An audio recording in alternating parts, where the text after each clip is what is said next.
kita mau belajar. Orang yang dewasa rohaninya selalu harus dimulai dari ini dulu, rajin ibadah.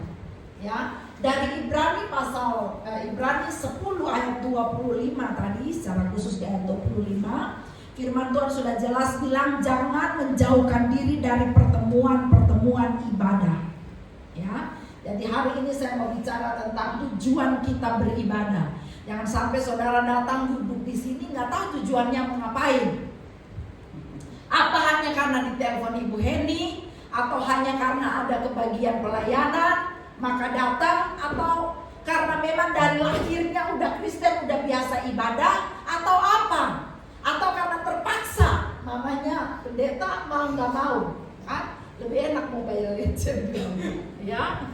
Tapi tujuannya apa? Semua harus tahu ya, supaya ibadah kita itu maksimal. Yang setuju katakan amin. Amin. Iya, makanya hari ini saya mau bicara tentang tujuan ibadah, dan nanti sepanjang bulan ini kita akan bicara tentang ibadah. Ya, nanti di minggu terakhir Kakak Hendrik akan khotbah, dia juga akan bicara tentang ibadah. Oke, bosku.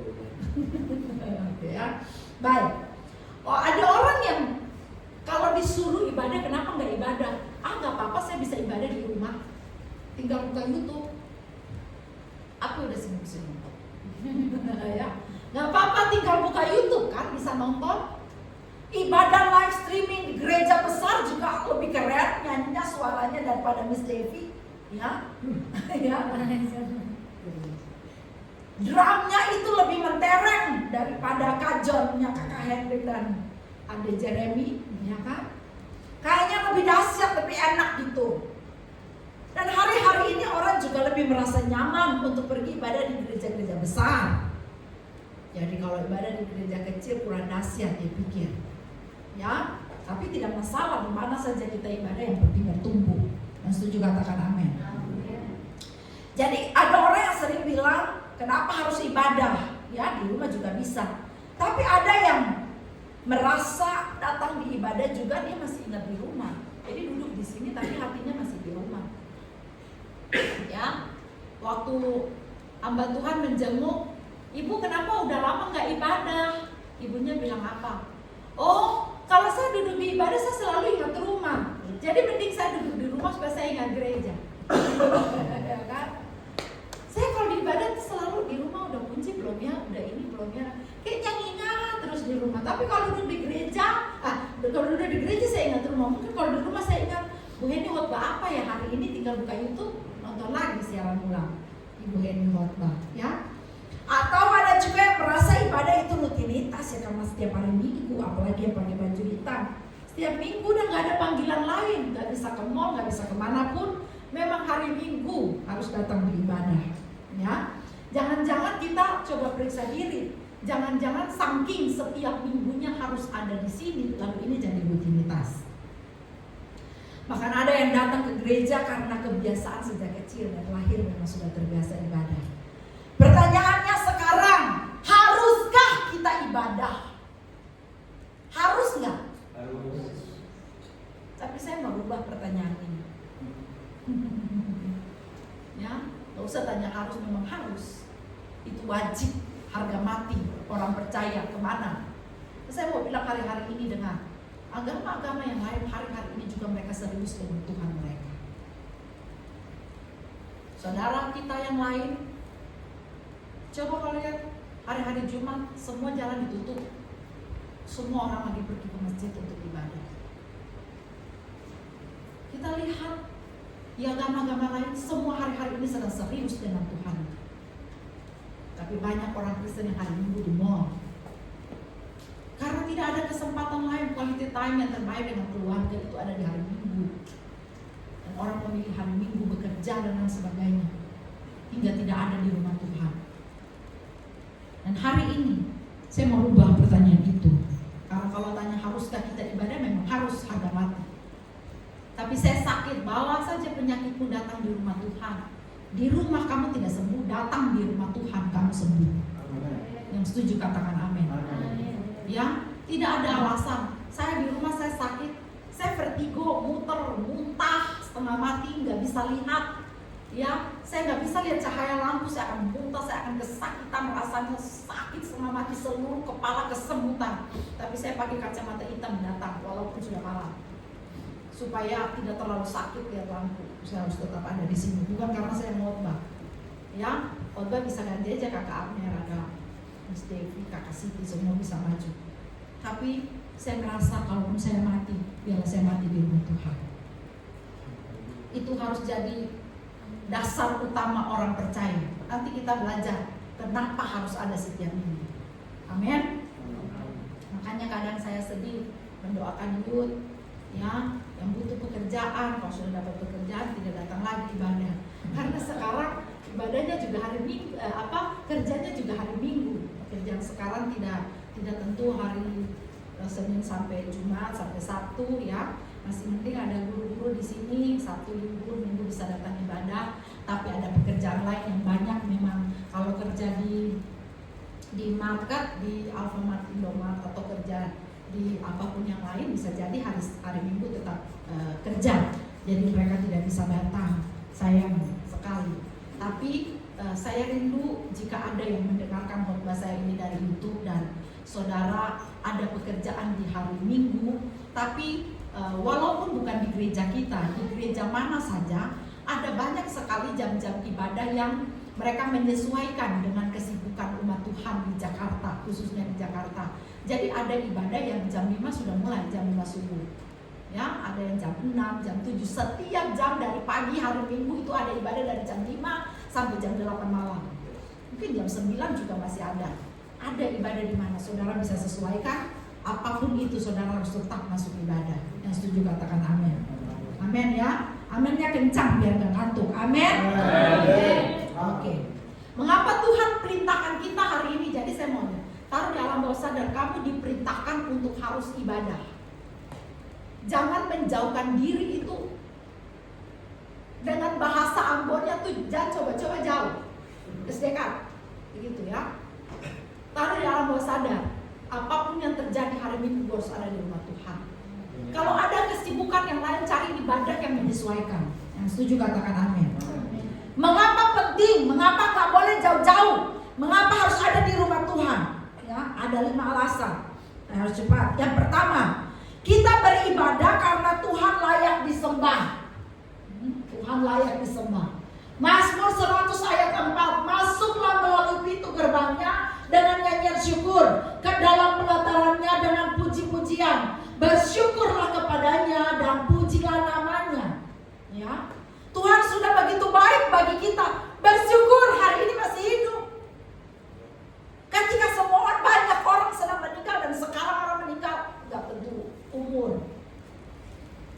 Jadi kalau sepanjang minggu ini kita masih diberikan kesempatan, masih bisa hidup, harusnya hari Minggu datang bilang dangke untuk Tuhan. Yang setuju katakan amin. Hari Minggu adalah kesempatan yang terindah untuk kita datang jumpa dengan Tuhan. Sebab itu tidak bisa tawar-menawar. Engkau bisa beribadah di rumah tapi suasananya berbeda ketika engkau beribadah di gereja. Di rumah engkau terbatas ketika menyembah Tuhan, di sini tidak. Di rumah ketika engkau beribadah, engkau dengan YouTube, engkau bisa sambil rebahan. Ibu-ibu bisa sambil goreng ikan dengan YouTube. Tapi kalau saudara datang di rumah Tuhan, sikap hatimu bersih di hadapan Tuhan. Engkau duduk di kursimu dengan segenap hatimu, segenap kekuatanmu, segenap akal budimu, kau kerahkan semua untuk Tuhan. Amin. Kau tidak main-main. Ya, saya menghimbau begini. Kalau sudah datang di rumah Tuhan, udah gak usah banyak cerita yang lain. Kita udah datang, udah deket-deket jam, ya. Yang main handphone udah gak bisa lagi main handphone. Main handphonenya di rumah. Ketika masuk di pintu, siapkan hati benar-benar. Saya punya satu teman di Kupang. Satu saat saya kaget setengah mati karena saya datang di persekutuan doanya ada. Biasa mama-mama kalau kumpul kan suka baca cerita dulu. Kalau kumpul tuh ada aja bahan untuk dirumpiin. Jadi semua sebelum itu persekutuan doa itu yang hadir bisa berapa ratus orang. Ya. Jadi dalam ruangan ibadah sampai ke dapur-dapur, sampai ke ruang tamu dia, sampai ke ruang keluarga, pokoknya halaman langsung penuh, orang sangat banyak, 200-300 orang datang. Bayangkan sebelum ibadah mereka berisik kayak apa. Dan mereka selalu ibadah tengah hari, dan tengah hari itu pita suara lagi mantap-mantapnya kalau ngomong. Oh, jadi kalau semua kumpul, semua cerita, kita dengar sini separuh deh. Kemana kalau di sini sode, sudah banyak semua lagi. Lalu dia taruh satu peraturan. Persis kakimu injakan kaki di sini, engkau berdiri di sini. Engkau sekarang harus jaga hadirat Allah, karena engkau akan berjumpa dengan Tuhan. Jadi atur. Sikap hatimu sudah harus siap. Bukan tunggu pelayan sudah doa dulu, sudah siap mau masuk baru kamu diam. No. Masuk di sini, hati sudah mantap untuk Tuhan. Kenapa ini saya suruh pindah ke sini? Awalnya kan dia duduk di belakang. Karena nanti Bapak Stepi jaga dia di belakang sana, padahal dia nggak usah dijaga, kaki bisa duduk di situ. Bapak Stepi jaga dia di belakang sana. Nah, karena tidak ada, semua lagi sibuk di sini, Bapak Stepi sibuk di sana juga. Ya, yang bisa lihat handphone harus nunggu cuma Ibu Emi karena ada khotbah di situ. Ya, Bapak Stepi akhirnya awalnya dia mau buka firman, akhirnya ada notif masuk. Ya, karyawan hotel hari ini nggak masuk, panik dong dia, kan dia lagi ibadah. Nggak ada yang jaga, dia akan keluar telepon di situ. Ya, terbagi pikirannya. Dengar, kita datang ibadah karena Tuhan layak ditinggikan. Jadi kita datang artinya kita sedang siap berjumpa dengan Tuhan kita yang luar biasa. Amin. Saudara tahu, ketika Musa datang menghadap Firaun, ya, dia masuk minta izin kan, dia akan bawa bangsa besar ini. Dan waktu saya baca selidiki dia bertemu dengan Firaun, dia tidak bilang, kasihlah mereka, akan kuantar mereka di tempat yang Tuhan janjikan. Akan kubawa mereka di tempat yang Tuhan sudah taruh memang untuk kami. No. Ketika dia masuk menghadap Firaun, dia bilang begini. Awalnya dia tidak bukan mau antar mereka langsung pergi meninggalkan Mesir. Dia cuma bilang begini, Firaun, kasih izin 3 hari. Saya dengan bangsa ini, kami mau pergi ke gunung itu untuk beribadah kepada Tuhan.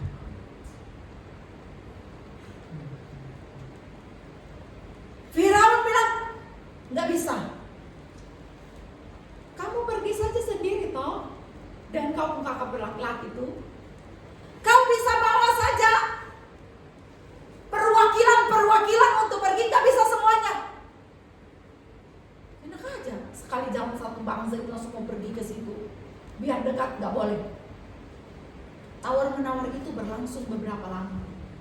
Mulai dari Firaun berkeras hati, ya udahlah kalau begitu bapak-bapak saja yang pergi, istri tinggal, dia sita, dia tahu semua laki-laki pergi, dia pulang akan ambil istrinya, ya kan? Dia tetap akan ingat istri, ingat bini di rumah, pasti dia akan balik. Jadi sudah, bapak-bapak pergi, mama tinggal, dia sita ibu sama anak. Musa bilang tidak. Kami semua laki-laki, semua perempuan, semua anak-anak, semua ternak-ternak, semua yang ada di sini, kami semua akan pergi. Dia bilang oke, sekarang kalau begitu bapak-bapak dan mama-mama juga ikut, tetapi semua hewan-hewan ternak tinggal, gak boleh ikut. Dia pikir di padang gurun mau makan apa? Nanti juga lapar, balik ambil. Ya. Tapi Musa bilang tidak, kami semua beserta harta-harta kami semua akan kami bawa beribadah kepada Tuhan. Lembu-lembu ini akan kami korbankan kepada Tuhan. Semua yang ada kami akan bawa kepada Tuhan. Ibadah itu penting. Bahkan satu bangsa itu diselamatkan karena mereka bisa pergi ibadah untuk Tuhan. Jadi kamu dan keluargamu, pekerjaanmu, usahamu, semua akan bisa diselamatkan. Karena apa? Karena itu semua akan dipakai untuk beribadah kepada Tuhan. Mengapa Tuhan bela kamu? Karena Tuhan butuh kamu datang beribadah kepadanya. Yang setuju katakan amin. Jadi kalau kau ingin semuanya mantap, kalau kau ingin rumah tanggamu bahagia, jangan cuma ibu-ibu yang datang ibadah, bawa suamimu datang ibadah. Disinilah dia akan bertumbuh bersama. Terlalu banyak ibu-ibu yang datang, bapak tinggal di rumah. Mau ngapain tinggal di rumah? Waktu pulang, ibu-ibu kan suka ngomong panjang. Waktu pulang dia dia lihat bapak lagi salah, dia khotbah kan? Mesti gak pernah ibadah. Bapak-bapak langsung akan kepahitan. Jangan soalin, minggu depan gak usah pergi lu. Ya, baik dulu. Kan begitu. Makanya dua-duanya harus datang supaya dua-duanya sama-sama bertumbuh. Yang setuju katakan amin. Jadi istri gak perlu repot-repot khotbahin bapak. Biar saja pendeta yang khotbah.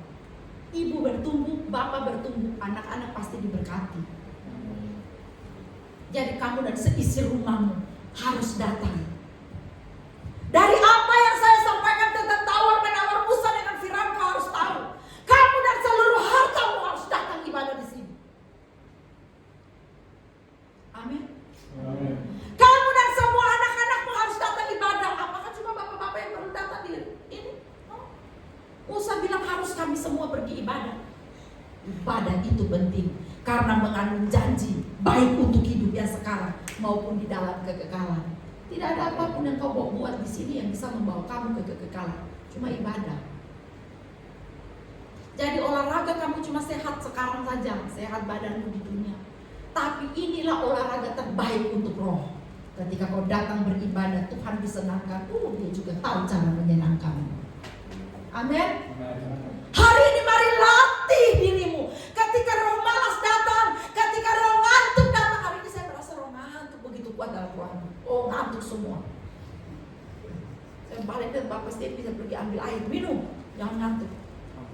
Menyembah harus dahsyat. Saya dengar Om Edi minum mantap Om. Memang tidak sia-sia dia mendapat piagam penghargaan sebagai jemaat penyembah terbaik.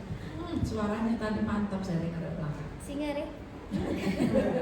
WL, suara Om Edi sudah kapasitas WL. Ya, jadi Tuhan layak disembah. Amin. Harus datang ibadah karena itu waktu yang Dia kasih untuk kau datang senangkan hatinya. Di sini bayangkan Miss Debbie pimpin pujian 1 jam. Oh, menyembah 1 jam di rumah, nggak usah bohong-bohong, nggak usah parlente. Di rumah bisa nggak? Bertahan nggak 1 jam menyembah? Enggak. Ya, baru 15 menit, Bapak Debbie udah ngantuk, udah nguap-nguap. Tapi kalau di sini mau nggak mau 1 jam ya 1 jam dia menyembah. Ya kan? Kapan lagi? Siti goyang macam tadi mau biasa. Kan harus di rumah Tuhan. Kan kalau dia doa sendiri di kamar nggak mungkin dia berdiri goyang-goyang. Orang yang bisa menggila begitu sendiri cuma saya. Di rumah nggak ada rumusan untuk ibadah, untuk doa. Kalau saya doa pribadi, kadang duduk main gitar tuh nyambung, baru cereng, rasa hadirat Tuhan sudah. Besok belum tentu. Udah cereng, kenjang, tetap Tuhan tuh, aduh nggak nyambung, susah. Waktu taruh itu gitar berdiri, urapan mengalir. Ya, saya cari, saya tidak terikat dengan satu ini. Bisa berjalan kayak orang gila, bisa sambil lompat-lompat, bisa sambil tiduran, duduk di situ. Oh, apapun yang aku mau lakukan itu antara aku dengan Tuhan tuh, yang lain nggak ada urusan. Mau bilang gila, bagus kalau gila dalam Tuhan. Semakin kau gila dalam Tuhan, semakin hal-hal dahsyat mengalir dalam hidupmu. Jadi kenapa kita harus ibadah? Karena Dia layak ditinggikan. Dia ciptakan saya dan saudara untuk datang ibadah. Dia tolong kita untuk datang ibadah. Dia kasih makan kita sepanjang minggu ini supaya kita datang bilang terima kasih Tuhan. Dia kasih nafas. Seharusnya kalau diingat udah dicabut. Tapi Dia sayang, Dia bilang aku butuh Dia datang hari Minggu ini untuk nyanyikan lagu syukur. Sebab dunia orang mati tidak bisa menaikkan syukur. Kadang-kadang kalau lagi sakit berat saya bilang Tuhan, dunia orang mati tidak bisa mengucap syukur. Bapak kau cari di mana-mana kayaknya tidak ada hand yang kedua. Cuma satu ini saja dengan gayaku ini. Jadi kasih aku kesempatan hidup, akan ku kasih penyembahan terbaik bagimu. Amin. Katakan bersama saya, Tuhan layak disembah. Hari Minggu aku harus datang ibadah untuk sembah Dia. Poin 2. Next. Sobat terlalu antusias. Poin 2. Oke, mengapa kita harus ibadah? supaya kita bisa membangun hubungan dengan Tuhan. Hubungan akan menjadi dingin jika tidak pernah bertemu. Demikian juga hubungan dengan Tuhan. Melalui ibadah kita berdoa, memuji, menyembah, mendengarkan firman, menikmati hadiratnya, dan semua itu menghangatkan hubungan kita, mempererat hubungan kita dengan Tuhan. Tuhan tidak mengundang kita ke gereja hanya untuk menghadiri sebuah acara, tapi untuk mengalami perjumpaan pribadi dengan Tuhan. Yang sudah pacaran ternyata banyak yang belum. Ada yang long distance. Ada ya. Ada yang tinggal di sini, ceweknya di tempat lain. Mantu saya, mantu. Ya, ada yang tinggal di sini. Dengar, kalau terlalu lama pisah, kalau terlalu lama nggak ketemu, lama-lama hubungan renggang. Kalian jangan ketawa, kalian jangan berani.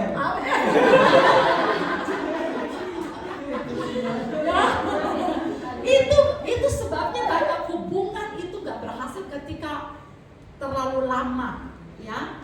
Kita kan nggak tahu ya, kalau terlalu lama, bisa jadi terjadi yang lain. Terlalu lama bisa gitu, yang di sana tiba-tiba dia ketemu sesuatu. Nah, di sini tiba-tiba ketemu sesuatu, itu bisa saja. Kita dengan Tuhan juga sama. Jangan terlalu lama jauh, ya. Pergi sampai kalau ingat dulu baru kembali lagi. Waktu kembali lagi datang di sini sudah tidak panas, ya nggak? Jadi kita doakan supaya kita punya dana yang banyak, kita bisa pulang pergikan abang. Ada Jamie dari Jakarta Bandung, dia kan kuliah di Bandung. Kita jangan kehilangan salah satu anak kita yang paling berharga. Belalah dadaku, itu moto ya. Ada Home Mabes di dalamnya, ya kan? Nah, yang kita takut ini poin 2. Waktu udah tinggal di Bandung, kerenggangan itu bisa masuk, ya. Kalau orang terlalu lama berpisah, hubungan itu akan menjadi dingin. Begitu juga kita dengan Tuhan. Jadi jangan lari terlalu jauh. Takutnya waktu balik, dengar, kalau kamu sudah naik tangga, sudah tinggi, dan kamu jatuh, mau naik lagi susah, percayalah. Mau naik lagi tidak akan setinggi yang dulu. Sebab itu kalau sekarang sudah terjaga, harus jaga terus. Yang setuju katakan amin. Kalau modelan yang sudah sungguh-sungguh, sudah semangat, antusias, setiap minggu selalu ada, persis hilang. Dua minggu udah hilang. Kita cari. Takutnya lama-lama dia lupa kita. Ya kan? Harus dicari. Miung udah hilang 1 kali. Dan Miung janji saya begini, Miung ini kan dia hidup sebatang kara, yang tidak punya siapapun. Dia hidup di rumahnya seorang diri. Dia baru merasa ada keluarga, ada orang yang menyayangi dia ketika Ibu Heni datang di rumah dia, baru dia curhat. Dia bilang begini, Ibu Heni, kalau aku tidak datang ke gereja, tolong datang cari aku di rumah. Panggil aja, telepon, panggil. Ya. Kalau aku tidak nyahut telepon gak diangkat, tolong dobrak pintu rumahku. Jangan Ibu Heni tunggu sampai minggu kedua saya nggak datang pun Ibu Heni tidak datang, minggu ketiga mungkin saya udah busuk di rumah. Karena dia tinggal seorang diri. Aku nggak punya siapapun dan aku hanya baru merasa mempunyai seseorang di dalam hidup, yaitu Ibu Heni. Jadi tolong cari aku. Ya, dan dia mulai merasa ada keluarga, hubungan keluarga. Jadi kita gereja kecil tapi kita punya ikatan emosional yang luar biasa. Saling menyayangi, saling merindukan, dan belum tentu ini ada di gereja lain. Saling mendoakan satu sama lain. Dan atmosfer ini terjaga dari awal berdiri sampai hari ini, iya kan ya? Iya kan? Iya, aku sayang kamu, Hen. Kan kita namanya Hen. Jadi hubungan menjadi jika tidak pernah bertemu. Oleh sebab itu harus selalu bertemu dalam apa? Dalam doa. Waktu kita datang di ibadah, kita berdoa, kita sedang berbicara dengan Tuhan.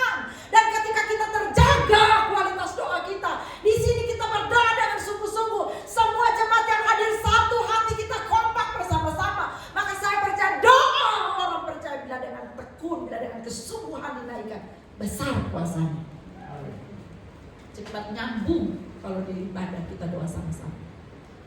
Kayaknya banyak KKR besar terjadi di lapangan-lapangan. Kenapa dari ribuan orang kumpul tuh bisa lebih keren terjadi ketimbang di gereja? Ya, bayangkan saja kalau ada 5.000 orang yang hadir dan 5.000 angkat tangan dan menyembah Tuhan sungguh-sungguh. Bagaimana Tuhan gak turun lawan? Kalau di gereja ada 50 orang, 10 saja yang fokus, 40 pikiran kemana-mana. Ya kan? Akhirnya kurang dasar. Saya mau bilang semua kalau satu hati kita doa dengan luar biasa, ibadah itu berkuasa. Amin. Kedekatan kita dengan Tuhan itu mantap. Penyembahan, saya selalu menghimbau untuk semua harus menyembah Tuhan dengan sungguh-sungguh. Kita kesempatan gak banyak, ya kan? Di bagian penyembahan tuh kita cuma ada 2 kali kita nyembah yang sungguh-sungguh. Sebelum, makanya saya bilang untuk semua WR, sebelum nyanyi lagu pujian pertama udah harus nyembah dulu. Saya selalu suka menyembah. Dan saudara tahu, itu alternatif tercepat yang Tuhan kasih untuk saya secara pribadi. Kalau hati lagi terasa berat, kalau persoalan saya lagi banyak, kalau saya sedang sedih, pintu tercepat untuk menuju kelegaan yang Tuhan kasih adalah menyembah. Ketika saya sedang merasa banyak persoalan, saya sedang tertindas, saya sedang merasa aduh saya tidak mampu lagi, begitu besar tantangan ini, maka saya cepat-cepat akan berkata, semua keluar rekaman, mau berdoa. Saya ambil kita. Bila hati terasa berat, tas orang pun seketika saya merasa ada kekuatan yang baru. Ya, hubungan dengan Tuhan menjadi semakin akrab. Dan indahnya adalah Mazmur bilang, barang siapa yang bergaul karib denganku, akan kuberitahukan perjanjian-perjanjianku, dan apa yang tersembunyi bagi dunia, ku kasih tahu duluan. Itu hanya terjadi bagi orang yang bergaul karib dengan Tuhan. Bayangkan Kakak Siti tanya ke Mbak Bu, ini tolong bikin salah satu video tuh ngomong tentang spill masa depan. Kan kita perlu tahu yang masa depan. Gimana Miss? Mau spill nggak? Jodoh saya tahun depan gimana mukanya kan? Sesekali pengen kan? Kita pengen banget tahu ke depan. Gimana gereja ini 2 hari lagi, 5 hari lagi, 1 tahun ke depan dia. Kayaknya kadang pengen spill. Hanya orang yang dekat dengan Tuhan yang bisa dapat spill. Ya. Karena Yusuf dekat dengan Tuhan, Tuhan spill. Dalam mimpi, nih lihat, dia duduk, semua yang lain duduk di kaki dia. Tapi kadang kalau Tuhan spill, gak usah terlalu ember ke orang lain. Karena tidak semua orang akan mendukung. Apalagi kalau dengar kau di atas dan orang lain duduk di bawah, besok dia akan kukuhkan kau. Tahu kukuh gak? Ya, besok dia akan jatuhin kamu.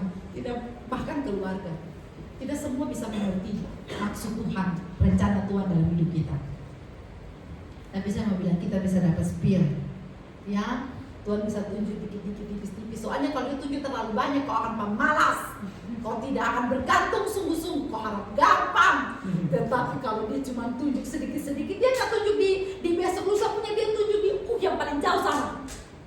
Ya, biar kau semangat untuk mengejar yang paling jauh itu. Ya, waktu kau sudah lemas pengen jatuh, kau ingat jangan dulu. Ya, di depan dia sudah pernah tunjukkan mau kayak gini. Ya, kalau saya tidak begitu, udah tutup di gereja dari lama. Tapi setiap lagi lemah saya ingat jangan, karena Tuhan sudah spill. Saya pernah lihat bagaimana nanti GBI Hope Mangga Besar di tahun-tahun yang akan datang. Ya, saya melihat satu ruangan besar, bentukannya seperti kayak bioskop begitu, kursi-kursinya agak begitu ya. Saya lihat itu altar yang luar biasa. Saya berdiri menyembah, berdoa di sana, dan Tuhan bilang, urapi dia yang akan memimpin. Saya bilang, loh kan saya gembalanya, gimana sih Kakak? Orang lain yang memimpin. Tapi Tuhan tunjuk, dan saya sudah lihat spillnya, dan itu membuat saya bisa bertahan sampai hari ini. Bahkan berkorban sampai titik darah penghabisan, harus tetap kuat sampai suatu saat nanti saya ada di tempat yang waktu Tuhan tunjuk, dan saya akan melihat kemuliaan Tuhan yang nyata. Amin. Waktu dengar firman, engkau sedang dekat dengan Tuhan. Jadi waktu dengar firman harus antusias. Saya tahu tidak ada amin di sini. Saya selalu tanya, ada amin?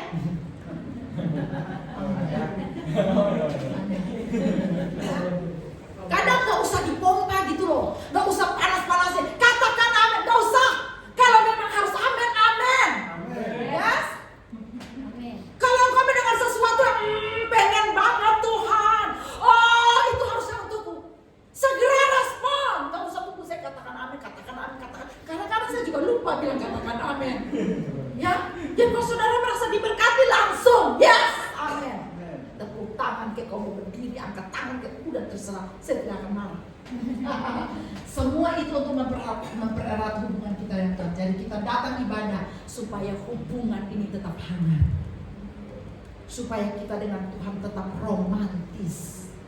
Amin. Supaya kita tutup mata, angkat tangan, bilang Bapa sudah berasa sesuatu. Tapi kalau lagi jauh, kau teriak Bapak kopi pinjam toa orang sebelah pun. Sorry. Dia bilang kau kenapa baru datang? Saya tunggu terlalu lama kau baru datang. Teriak di situ. Ya, saudara diberkati. Yang ketiga. Next, yang ketiga, kita beribadah supaya hidup kita diubahkan, mengalami perubahan. Ya. Firman Tuhan bukan hanya untuk didengar, tapi untuk dilakukan. Mendengar untuk dilakukan.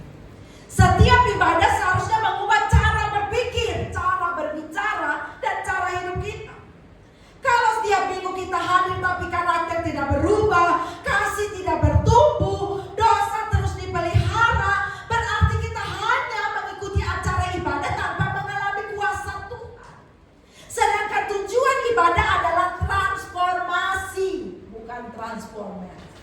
Transformasi, bukan hanya informasi.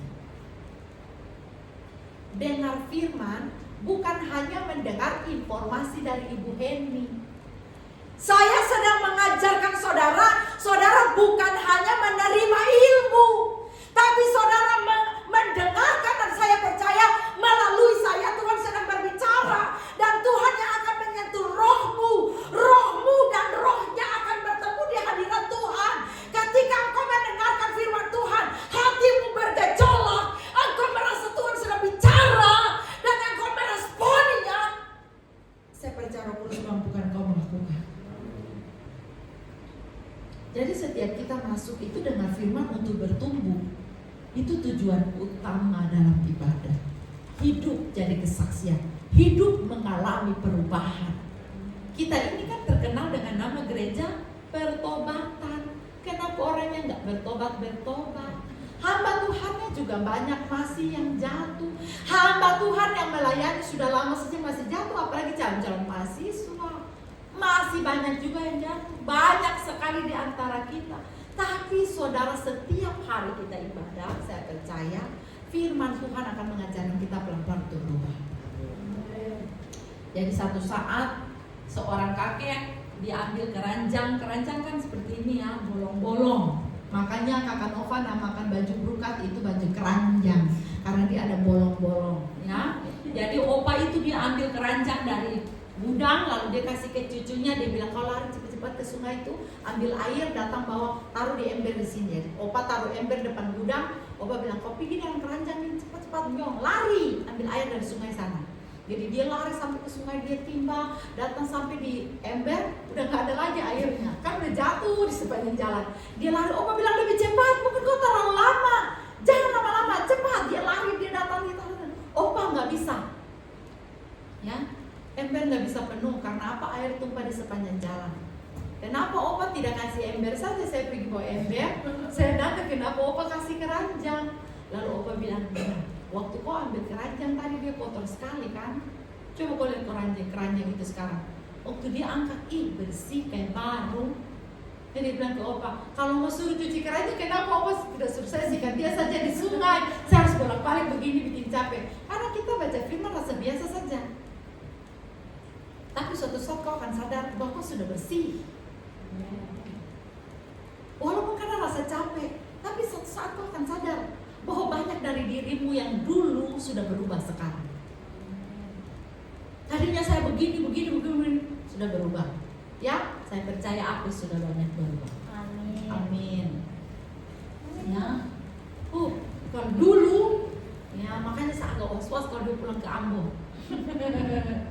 Sebab dia punya banyak anak buah. Mereka kecil-kecil cabai rawit, mereka panggil dia tuan.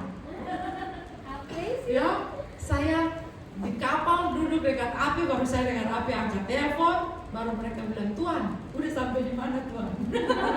Kita akan jemput. Ya, jadi saya percaya api rajin masuk ibadah, sadar-sadar udah bersih. Haleluya. Ya, jadi rajin ibadah, sadar-sadar kita sudah bersih. Ya, dengar firman. Dan melakukan firman itu sebenarnya gampang kalau kita setia ibadah, maka kita akan bertumbuh. Jadi minggu ini saudara datang dan saudara mendengar firman Tuhan, Ibu Henny berbicara mengenai satu hal. Gak usah kau pikir yang banyak-banyak, yang lain-lain, yang ribet-ribet itu gak usah pindahkan itu, fokus di apa yang saya sampaikan hari ini saja. Pulang dan lakukan itu sepanjang minggu ini. Saya percaya minggu depan kau sudah bertumbuh, sudah bersih sebagian. Jadi waktu datang di sini lalu saya bicara tentang kesabaran. Hari ini kita mau bicara tentang sabar, ya. Pulang ya kau hidupi sabar. Jadi kau pulang tiba-tiba iPhone 17 Pro Max itu dia hilang, sabar. Sabar, ya. Terjadi sesuatu berat, apalagi cicilan baru 2 kali jalan. Ya. Pulang terjadi sesuatu, saya percaya hari Senin, masih semangat. Baru dengar firman Tuhan kemarin, Ibu Eni khotbah sabar, gak apa-apa. Ya, ada orang menjekelkan, saudara gak apa-apa. Udah dahsyat, kemarin udah dengar sabar. Saudara pikir sampai di situ? No, kita dengar, pulang kita diuji. Dan percayalah, pulang ini kau akan diuji habis-habisan sepanjang bulan ini. Banyak hal akan menarik kamu supaya jangan datang ibadah. Setiap saya sedang bicara tentang apa, pasti ada huru hara banyak terjadi di bagian itu. Sampai Siti selalu bilang, Ibu Henny tolong doa yang mantap. Pokoknya kalau mau ambil tema, mau bulanan kayak mau tahunan kayak, tolong Ibu tanya Tuhan baik-baik. Dan jangan terlalu yang sadis-sadis Ibu, aduh terlalu banyak. Kita ini sudah banyak sekali masalah kita. Kalau Ibu tambah lagi dengan yang begitu, habislah kita. Setiap minggu cuma kena ujian, ya. Kalau saya bicara tentang saya udah pulang sepanjang minggu, gak usah mikir yang lain. Saya mau belajar untuk sabar. Apapun yang terjadi, tarik nafas, minum air putih, hitung 1 sampai 200. Sabar. Kalau pelan-pelan bisa bertumbuh, ya. Waktu orang sentuh harga diri kan bisa balas, ya. Waktu debt collector WA, Bapak Stegi bilang, debt collector mau ngajar debt collector. Ya, pesannya mengajar. Sini gua ajarin cara yang benar. Ya, sebenarnya ada banyak dari diri kita yang bisa muncul. Lu setan, gua lebih setan. Gua rajanya setan-setan. Ya, datang bisa begitu. Tapi enggak, ketika kita belajar bertumbuh, pelan-pelan kita akan sadar, ini kalau gue yang dulu udah habis nih. Tapi gue yang sekarang udah manis ternyata. Udah luar biasa. Amin. Amin. Amin. Ya, jadi kita ibadah harus ngalamin perubahan. Datang ibadah supaya berubah. Ya, dari yang belum sabar jadi sabar, belum punya kasih jadi bisa mengasihi. Kalau dulu ingat-ingat pelit banget kan? Hidup untuk diri sendiri. Tapi setelah kita ibadah dengan sungguh-sungguh saling menyayangi, gak pelit lagi. Ya. Iya. Dulu rasanya kok dipelit, setiap bulan uang kita habis cuma janji iman aja begitu ya kan, Miss? Hari-hari bulan-bulan setiap banyak sekali program gereja yang harus menuntut janji iman. Ya. Tapi sekarang biasa aja. Bahkan kita yang tanya, kapan janji iman? Amin. Oke, yang keempat. Cepat, masih ada 2 lagi kakak Jenny, cepat. Menerima kekuatan baru. Haleluya. Jadi kita beribadah untuk memperoleh kekuatan baru. Setiap hari dunia menguras tenaga kita. Masalah keluarga, pekerjaan, ekonomi, kesehatan, dan berbagai macam pergumulan sering membuat iman menjadi lemah. Karena itu Tuhan panggil datang untuk cas di ibadah. Amin. Kayak ponsel. mobil. Sebagus-bagusnya dia, kalau nggak dicas, kalau nggak diisi bensin, buang. Mau jadi apa? Ya, tetap harus dicas kan? Mau beli iPhone, kayak mau beli handphone yang berapa puluh juta, kayak baterai habis tetap habis, nggak bisa dipakai, harus cas. Dan orang percaya casnya di mana? Ya di gereja. Jadi bayangkan kalau 1 minggu kau tidak datang ibadah, 2 minggu tidak datang ibadah, 1 bulan gak ibadah, bahkan ada orang yang bisa 1 tahun gak datang ibadah, tunggu Natal. Ditanya kenapa gak ibadah? Gak ada baju. Oh gak ada baju. Ada yang gak datang ibadah karena gak ada Alkitab? Gak usah, di rumah nanti saya kasih Alkitab kalau yang belum punya Alkitab. Gak usah bawa Alkitab, handphone tuh download Alkitab. Kalau gak bisa memori udah penuh, tunggu nanti Abang Jamie bukakan. Gak ada persembahan, gak apa-apa datang ibadah, saya gak minta persembahan. Ya, yang gak punya persembahan, gak bisa datang ibadah, jangan jalan kaki datang ibadah. Justru di sini kau terima berkat supaya pulang ada uang diberkati. Yang setuju katakan amin. Udah gak punya apa-apa, tetap aja tinggal di rumah. Udah malas kerja, malas ibadah pula. Mau jadi apa? Apa kata dunia? Ya kan? Jadi harus rajin ibadah supaya saudara dikuatkan. Jadi kalau punya masalah datang ibadah, jangan menangis di rumah di kamar, nggak ada yang dengar. Nanti lama-lama cari tali loh. Tapi kalau datang di ibadah lupa tali, ya nggak? Gimana mau ingat tali ibu yang dibuat dahsyat begini? Terguncang dalam hati, gimana mau cari tali, ya kan? Jadi saudara datang ibadah. Hari-hari ini banyak sekali orang gampang putus asa karena tantangan hidup berat. Kita nggak bisa tutup mata, gereja nggak bisa tutup mata. Kita bilang Tuhan berkati. Kalau pulang dia lapar, dia tetap akan putus asa. Kalau pulang mau bayar kosan nggak ada uang, tetap putus asa, ya enggak? Udah cari pekerjaan susah, tetap putus asa. Ada banyak hal yang akan bikin kita lemah. Datang ibadah supaya dikuatkan. Waktu lagi lemah, datang di sini angkat tangan untuk Tuhan, berserah Tuhan. Engkau sumber berkat. Pulang ini nggak tahu mau makan apa, tapi selama aku percaya, aku yakin piringku ada isinya. Ya kan? Kita hubungi saudara 2 kali, 3 kali mungkin masih baik hati. 4, 5 kali dia bilang jangan datang lagi. Saya taruh ular 1 ekor depan pintu, kau ya, dia datang lagi, iya kan? Nih, udah tahu nih, waktu handphone bunyi, udah ada orang nih, oh ini pasti mau pinjam dulu 100, nggak akan gua angkat. Sekarang buka messenger, aduh, takut mau buka messenger. Karena isinya dari atas sampai bawah tuh ibu pinjam dulu 100. Nah, sedangkan ibu punya anak 9.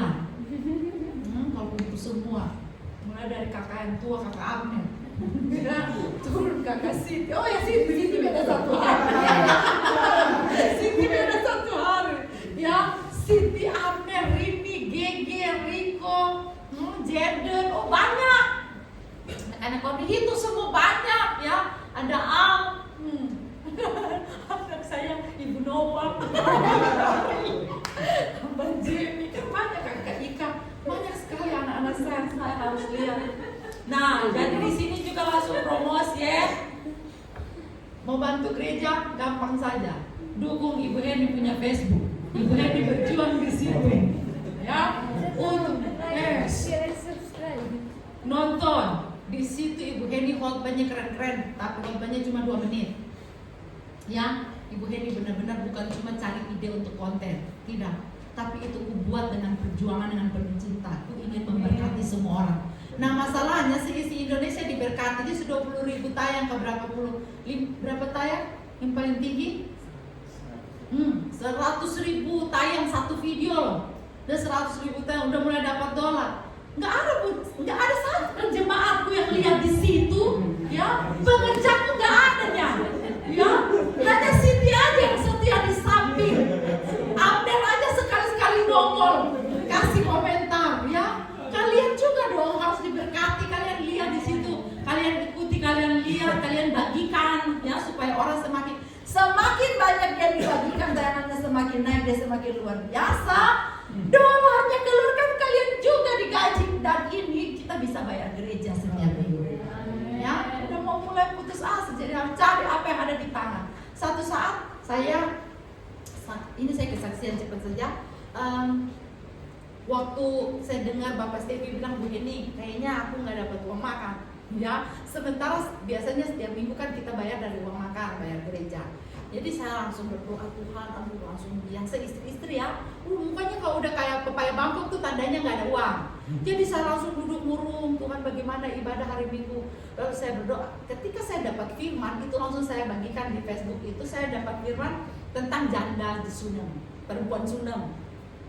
Jadi ketika Elisa jumpa dengan dia bilang ke Elisa, kita nih udah mau mati. Dia itu istri hamba Tuhan, tapi dia punya hutang. Ya, dan ceritanya udah nggak bisa apa-apa lagi, hutang nggak bisa dibayar, suaminya sudah mati, kan namanya janda berarti suaminya udah meninggal. Suaminya yang pendeta itu dia sudah mati, dia tinggalkan ibu nih, nyonya pendeta nih dengan hutang yang banyak.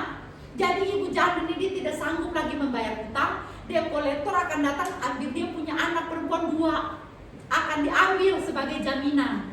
Jadi dia datang ke Elisa dan dia bilang, Nabi bagaimana? Saya mau membayar utang untuk saya tidak punya apa-apa. Lalu Nabi itu bilang, apa yang ada di rumah? Gak ada apapun, satu-satunya yang ada cuma minyak. Ya, kalau begitu kau pulang, kau cari bulbuli, kau cari tempayan, kau cari apa wadah, kau minta, kau cari dimanapun kumpul. Lalu kau tuang itu minyak di semuanya. Lalu kau jual, itu akan kau pakai untuk bayar hutang.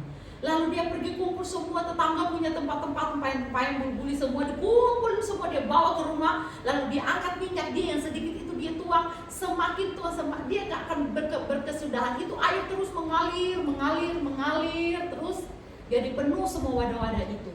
Sampai ketika dia tanya anaknya masih ada lagi nggak? Sudah habis mama. Detik itu minyaknya stop. Lalu Elisa bilang apa? Pulang dijual semuanya, bayar utangmu, hidup dari uang sisanya. Waktu saya baca ini, saya bangun dulu dan saya bilang, Tuhan, saya ngalamin ini, bagaimana caranya? Tolong Tuhan. Apa yang ada di rumah? Gak ada apa-apa. Masa aku kasih ya Riko sama Jaden? Gak ada apa-apanya selain Riko, Jaden dan Bapak. Udah, sisanya gak ada Tuhan. Mau kasih apa? Saya langsung ingat, kan ada handphone di tangan. Apa yang ada di tangan? Handphone di tangan. Pakai itu, minyak akan mengalir, tidak berkesudahan. Detik itu saya angkat, saya langsung pikir buat video Ibu Heni. Saya bangun berdiri dan langsung bikin video perempuan janda di Sunem. Janda Sunem, bukan janda di Sunem, janda Sunem. Ya, waktu mendengar kembali lagi saya dikuatkan, saya mulai perkatakan dalam nama Yesus. Ya, pelipat gandaan ini seperti minyak. Jadi setiap kali saya upload video saya langsung bilang, minyak mengalir terus. Setiap saya buka saya lihat dolarnya. Oh, haleluya. Mengalir terus. Di dalam 2 hari udah naik dolarnya. Dari yang tadi cuma 1.000, 2.000, 3.000 tayangan, yang paling banyak 11.000 tayangan. Sekarang sudah 100.000 tayangan. Karena apa? Minyak lagi mengalir. Pulang dia coba tepuk tangan. Ya, dan terakhir. Jadi dapat kekuatan. Yang terakhir, bertumbuh dalam persekutuan. Ibadah bukan hanya hubungan pribadi dengan Tuhan, tapi itu bukan persetujuan, tapi persekutuan dengan sesama. Kenapa kita harus datang ibadah? Dengar yang terakhir, kita butuh teman di dalam Tuhan. Kita butuh keluarga di dalam Tuhan. Waktu saya anggap Abner sebagai anak saya, bukankah itu keluarga di dalam Tuhan? Siti apalagi, nggak usah ditanya. Memang anak banget, ya kan? Jadi saudara, kita butuh seperti itu. Karena keluarga, justru saya sering merasa sekali bahwa keluarga dalam Tuhan jauh lebih indah daripada keluarga yang memang hubungan saudara. Kau harus punya kerabat dalam rohani, dalam Tuhan. Amin. Harus punya saudara dalam Tuhan. Sekarang saya di Bapak Stevi bisa kerja, saya bisa diberkati, bisa tinggal di tempat yang gratis, tidak bayar. Itu satu bulan itu kan harganya 1,5 juta. Ya, kalau yang di sampingnya yang untuk Yeriko sama Tieden itu 1.300.000. Bayangkan bisa jadi 3 juta kita bayar 1 bulan. Tapi kita bisa dapat itu gratis, kita bisa dapat air minum gratis, kita bisa dapat bantuan untuk bayar ruangan di sini juga. Bapak Stevi bisa dapat tempat pekerjaan yang baik juga. Semua itu karena saudara dalam Tuhan. Mami, bayangkan orang Chinese bisa menganggap saya seperti anak sendiri. Mana ada orang Chinese angkat orang Ambon jadi anak.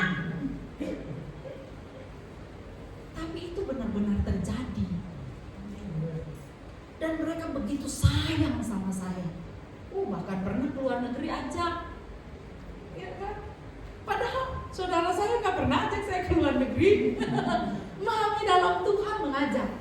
Jadi saudara, kita perlu membangun persekutuan. Apalagi kalau sama-sama selalu maka sehati, sepikir, berjalan sama-sama, saling menguatkan, saling menopang, saling menasehati kata firman Tuhan. Pasti kita bertumbuh dengan luar biasa. Yang setuju katakan